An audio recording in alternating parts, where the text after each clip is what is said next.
Olá, eu sou a Jennifer, trabalho na Secretaria da Fazenda e vou falar um pouquinho sobre o Plano Plurianual de 2022 a 2025 do município de Votivo.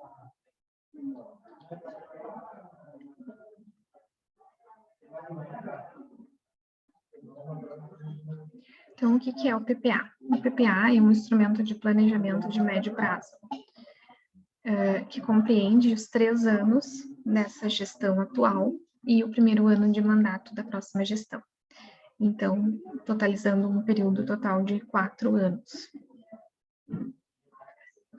Ele é uma das peças orçamentárias, né? Assim como a Lei de Diretrizes Orçamentárias, a LDO, que é compatível com o PPA, um planejamento mais de curto prazo, de 1 ano, que estabelece as metas e prioridades para o próximo exercício. E também a Lei Orçamentária, que também é compatível com o PPA e com a LDO, que faz a viabilização mais prática, operacional, orçamentária do planejamento que foi feito, né, realizado no PPA, que é o que a gente está tratando nesse momento. Então, o embasamento legal do PPA a gente encontra no parágrafo 1º do artigo 1º, já na Lei de Responsabilidade Fiscal, em que fala que a gestão fiscal ela deve pressupor a ação planejada e transparente, né, mediante o cumprimento de metas e resultados e buscando sempre o equilíbrio das contas públicas.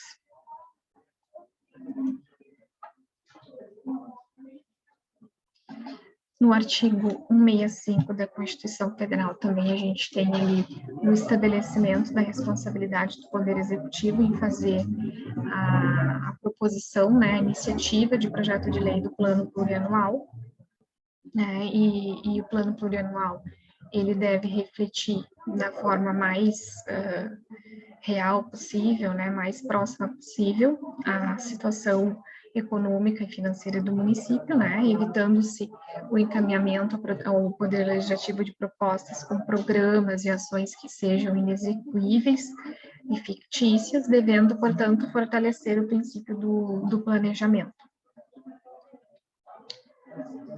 Também deve-se levar em conta, além da capacidade fiscal e econômica orçamentária do ente, a capacidade operacional também de pessoal das secretarias, né, de forma que essas ações realmente sejam contempladas durante a gestão.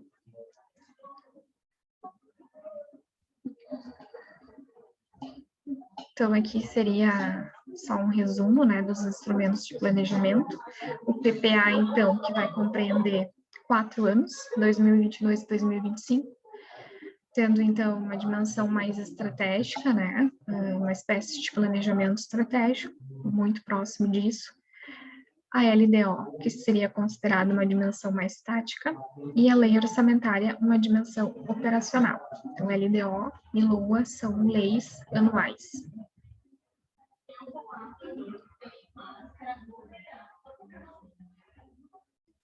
Falar um pouquinho, então, quais seriam os objetivos do plano plurianual. Planejar as metas, prioridades e resultados, viabilizar a oferta de bens e serviços à população, então se faz um mapeamento, né, do que a cidade, no caso, como a gente está no ente municipal, o que a cidade precisa, né, atender, quais são as carências da cidade, quais são os programas que foram propostos durante o período eleitoral. Então, no período eleitoral, foram apresentadas propostas de governo, né, em que a população se baseou para orientar a sua escolha na hora da votação, e agora se busca, então, se compatibilizar, né, sempre levando-se em conta a situação fiscal do ente, esses programas que foram propostos lá na época eleitoral. Vai orientar a elaboração do orçamento, então, como eu falei antes, a LOA e a LDO tem que estar compatível com o plano plurianual.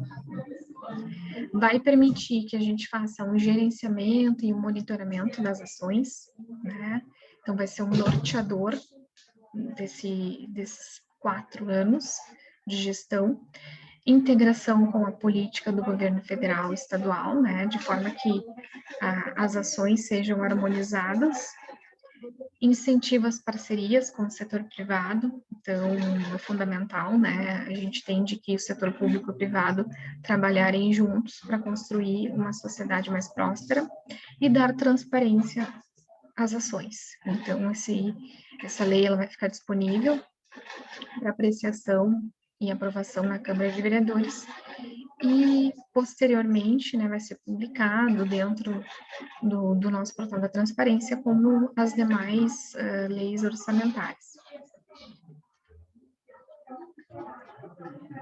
Então, aqui seria um resuminho de como é o ciclo da gestão do PPA, a elaboração, que seria essa parte que a gente está conversando agora. Após a aprovação do Poder Legislativo, seria a implantação das ações, né, de forma concreta. O monitoramento, que é contínuo, então por isso que tem a flechinha ali voltando, né, porque são processos que se autoalimentam entre eles. O monitoramento é feito, então, pelo próprio Poder Executivo, se automonitorando, pelos órgãos de controle, pelo próprio Poder Legislativo, pelo controle da sociedade, a avaliação também. No monitoramento e avaliação, eventualmente podem surgir necessidades de ajustes, né, para conseguir realmente dar efetividade a isso, corrigir alguns problemas,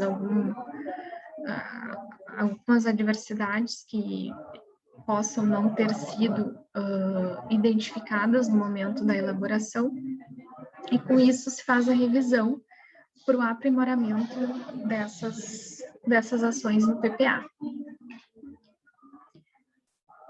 Aqui, um resuminho de como funciona, então, o processo orçamentário. Na primeira etapa, que é a elaboração da proposta orçamentária, é feita de responsabilidade conforme o artigo 165 da Constituição Federal do Poder Executivo. A segunda etapa, que é o que vai acontecer a partir de agora, é a discussão, votação e possivelmente aprovação da lei orçamentária, né, feita juntamente ao Poder Legislativo, com participação livre, né, da sociedade. A terceira etapa, então, seria a parte de execução, que seria a prestação de todas as ações que foram previstas, feita também pelo Poder Executivo, que é o responsável por prover, né, os serviços para a sua população, para os seus munícipes. E a quarta etapa, então, que é o controle e a avaliação da execução orçamentária, que é realizada principalmente pelos órgãos de controle, tribunais de contas, controladorias, órgãos de controle da saúde, da educação, assistência social, ministérios responsáveis por repasse de recurso, pelo Poder Legislativo também, que é o fiscal constitucional do Poder Executivo, e também que tem se tornado cada vez mais comum e sempre e cada vez mais importante o controle social, feito diretamente pelos cidadãos. Então, a participação popular, ela está prevista no artigo 48, né, da Lei de Responsabilidade Fiscal, que a sociedade deve desempenhar papel relevante, né, na discussão e na elaboração dos planos de governo.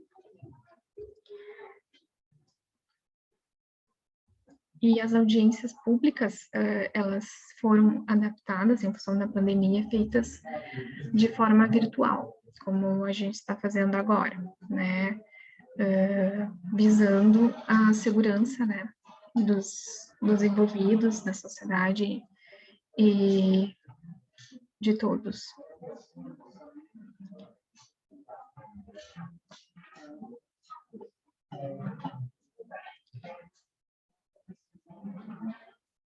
Então, aqui, só para divulgar, né, que aconteceu durante uma live, foi convidada a participar da elaboração do PPA em julho. Então, os gestores realizaram uma live, convidaram a população, né, comunicaram que estava elaborando o PPA e convidaram a população para participar. Né? Após isso, foi publicado no site, então, dando um prazo e um canal de comunicação para sugestões diretas da população para a construção desse plano. Então, nesse momento, abriu-se o prazo, né, conforme consta aí, até o dia, foi dia 9 de julho, e deu-se o prazo até o dia 20 de julho para participação da sociedade.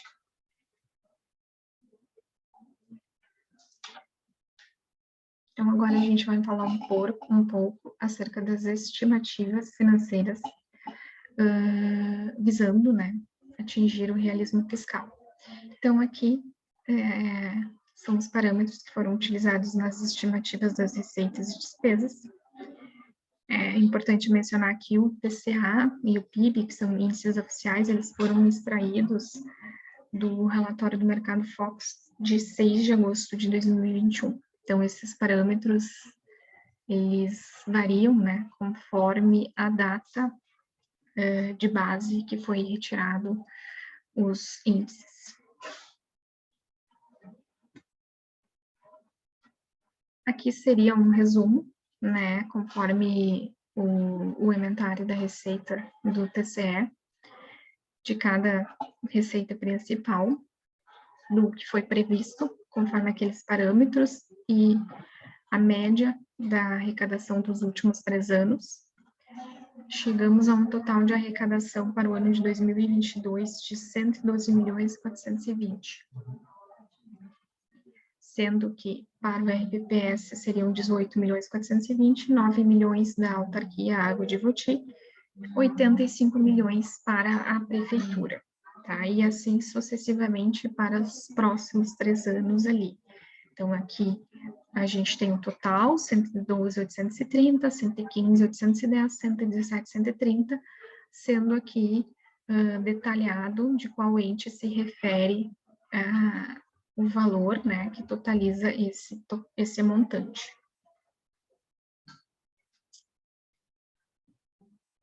Então, aqui seria uma estimativa, né, um cálculo estimado da receita corrente líquida, que é um indicador bem importante, né, para o cumprimento de limites estabelecidos na Lei de Responsabilidade Fiscal. Aqui a estimativa dos limites máximos de gasto com pessoal, tanto do Poder Executivo quanto do Poder Legislativo para os próximos 4 anos. Aqui seria a projeção da despesa de pessoal do Poder Executivo para o período compreendido. A gente pode observar aqui os percentuais estimados, levando-se em consideração a reposição inflacionária de 2021 e reposições inflacionárias de períodos represados, mais o crescimento vegetativo, a gente tem um percentual dentro do máximo permitido, conforme a metodologia de cálculo do TCE. Tabela 5 seria a estimativa dos valores disponíveis para as diretrizes da educação. Então, o total de recursos estimados para aplicação direta em educação nos próximos 4 anos, sendo 28.818 em 2022, 29 em 2023, 30 milhões em 2024, 30.392 em 2025. Então, esses seriam os valores mínimos, né, para o cumprimento constitucional de gasto de educação e recursos vinculados, como Fundeb, salário de educação, mas, conforme mais para frente a gente vai detalhar isso um pouco melhor, esses valores serão bem superiores, tá? Aqui a estimativa dos valores disponíveis para a saúde, né? Então, da mesma forma que a educação, a saúde tem valores que são recebidos pelo município de uso obrigatório na saúde, né? E além do gasto constitucional dos recursos recebidos de 15%. Então, o mínimo que o município deve aplicar em saúde em 2022, por exemplo, é de 11.555.000.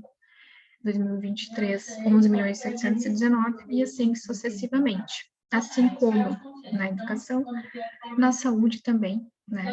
Conforme vamos verificar nos próximos slides, o valor é bem superior, tá? O valor previsto e destinado, né, nas ações é bem superior a esse valor. Aqui seria a estimativa dos valores disponíveis para assistência social, 2022, 891 mil, 2023, 901 mil e assim sucessivamente. Na tabela 8 seria a estimativa de valores para o RPPS, que é o Fundo de Previdência Próprio dos Servidores. Então, o valor total estimado de recursos arrecadados em 2022, 18.420. A gente tem um número de aposentados e pensionistas ainda pequeno, então a maior parte desse valor volta para o patrimônio líquido. Então, desses 18 milhões, em 2022, 4 milhões e 800 é o previsto para gastos com pagamento desses benefícios e o restante volta, né, entra como reserva de contingência da RPPS e volta para o patrimônio líquido para capitalização e pagamento de benefícios futuros. Então, a gente tem um fundo de previdência bem saudável financeiramente, né, bem equilibrado.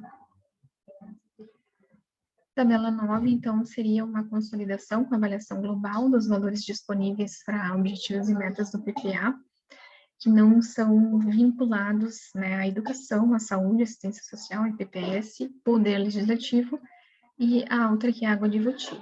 Então, os recursos disponíveis para planejamento para demais ações, que não essas que são vinculadas, seria, então, em 2022, 22.162.000, em 2023, 22.768.000, em 2024, 22.934, e em 2025, 22.978.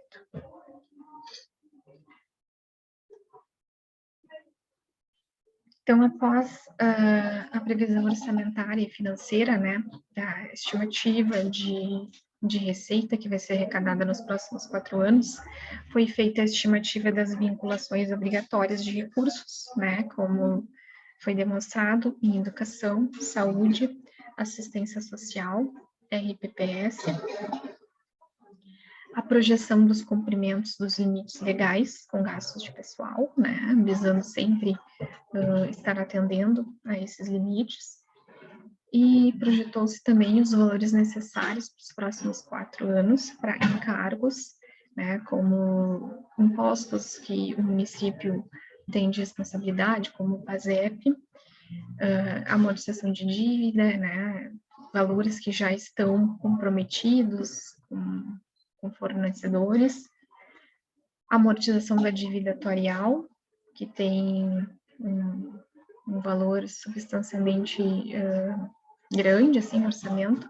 Então, após isso, foi conversado com todas as secretarias, né, cujas secretarias que conversaram com os seus respectivos conselhos, para construir juntos quais seriam os programas que seriam priorizados nessa gestão e o valor necessário para isso.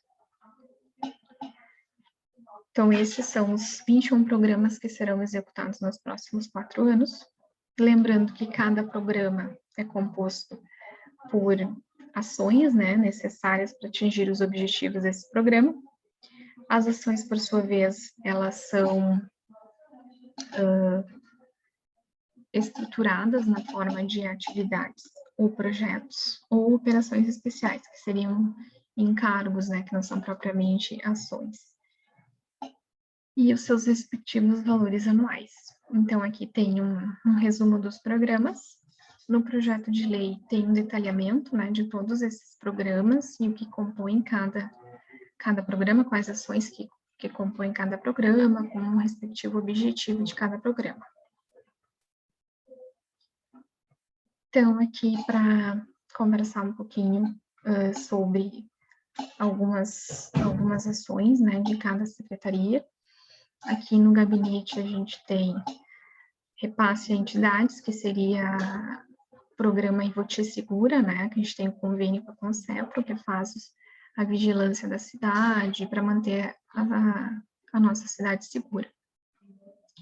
Na Secretaria de Administração a gente teve algumas novidades, né, algumas ações novas que foram incluídas, como implantação de energia fotovoltaica, que seria uma forma, né, de economizar recursos, com manutenção de energia elétrica dos espaços públicos, a infraestrutura de TI, que tem se mostrado cada vez mais importante a gente ter à disposição, né, da administração uma estrutura de TI que seja funcional e que traga bons resultados, né, quando chegue ao cidadão o atendimento. Aqui na Secretaria de Desenvolvimento, a gente teve uma atividade nova relacionada ao turismo, que até então a gente tinha só núcleo de casas em Chaimel, mas a cidade tem investido em melhorar o turismo, né, as atividades de turismo há mais tempo, mas a gente não tinha isso bem definido dentro do plano. Agora a gente tem. Então, tem ali também algumas propostas novas ali de aquisição de sala para cowork startup e aquisição de novas áreas para instalação de indústrias. Aqui tem as ações da Secretaria de Obras, né? Temos bastante previsão ali de recursos para pavimentações, então é uma intenção forte da gestão de melhorar as vias públicas, né, a infraestrutura das ruas, iluminação pública também, estamos concluindo a aquisição de lâmpadas LED para melhorar a iluminação e também ter uma redução, né, no gasto com essa iluminação. Teve uma importância também a coleta de lixo até então realizada pela Secretaria de Obras, né, vai passar a ser realizada pela Secretaria de Meio Ambiente, dentro da atividade de gerenciamento de resíduos, né, então o meio ambiente vai ficar à frente, né, desse serviço prestado à população. Dentro do meio ambiente, temos a planejamento de praça ambiental, né, de ter um espaço destinado a atividades relacionadas ao meio ambiente e que a população consiga, assim, ter realmente um lugar, né, um espaço de contato com a natureza e de ações voltadas ao cuidado do meio em que vivemos, né, da nossa natureza, das nossas riquezas naturais. Na Secretaria da Fazenda, então, são a manutenção das atividades da Secretaria, né, que é uma secretaria de apoio às demais secretarias de execução de serviços, Secretaria da Educação e Cultura. Temos muitas ações aqui, né? A manutenção de praças, então, passou a ser uma responsabilidade do Departamento de Desporto, né? Que são realizadas atividades, né? Eventualmente, de esporte e lazer, né? Foi incluída também uma nova atividade de educação fiscal no ensino fundamental. A Secretaria da Saúde também teve 2 novas atividades. Uma atividade, na verdade, e um projeto novo incluído, que seria o Centro de Especialidades, né? Projeto porque vai ser uma construção, né, que tem data de início e data de fim, não vai continuar sendo construído depois que finalizar a construção. Isso passa a ser manutenção, não mais a construção, então esse Centro de Especialidades é uma das prioridades da administração atual, né, de construir uma sede para a sua Secretaria de Saúde e que consiga atender diversas especialidades no mesmo ambiente, tá? Com capacidade operacional e tecnológica e de muita qualidade. O Centro do Idoso também, que é uma iniciativa, né, bem importante aí para a comunidade.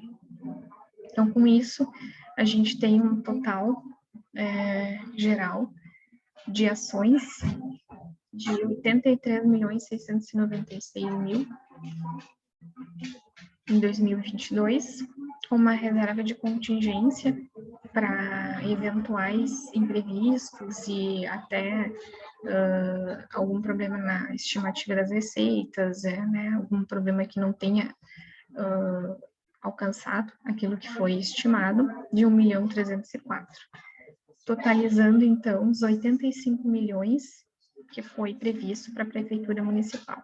Assim como nos demais anos ali, vocês podem verificar os valores que foram previstos para ações de reserva de contingência.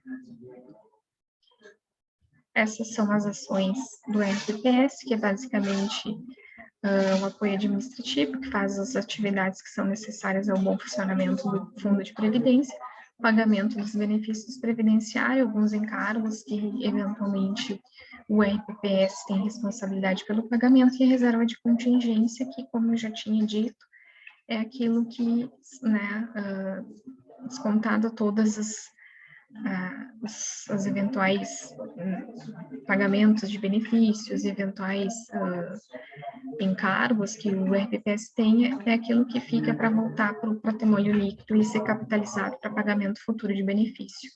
Aqui são as ações da autarquia, então, totalizam 9 milhões em 2022, 980 em 2023 e assim sucessivamente. Então, aqui embaixo tem o total do orçamento municipal, contemplando, né, o município, o Poder Legislativo, o RPPS e a autarquia.